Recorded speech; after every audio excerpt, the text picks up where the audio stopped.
Now we need to have a LUT.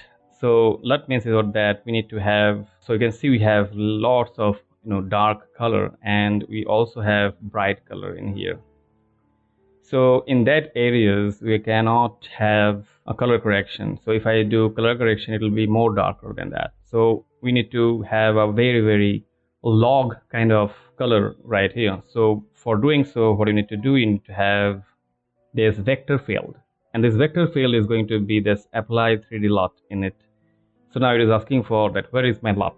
Click here, and you can see we have this import. Now you can search for this tone map.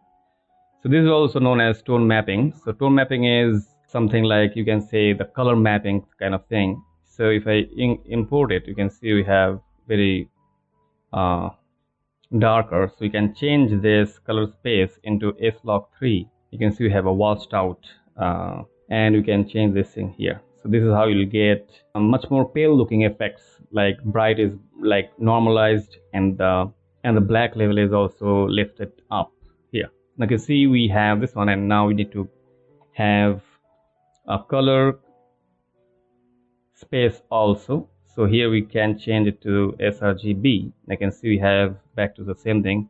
So if I press D key, and I can see we have a normalized value. So this is very bright, and now this is not that much bright. So if you use this technique, so you can have flexibility to have like proper color correction. So you can see the bright highlight is now not there, and because of, if you don't do so, what will happen, the bright is going to be very brighter, so it will be clipping value will be there, so which we don't want. So you can see we have very nice looking color correction, or maybe you can say this is tone mapping or color mapping. And this is how you can make this thing happen, by using this vector field and color space.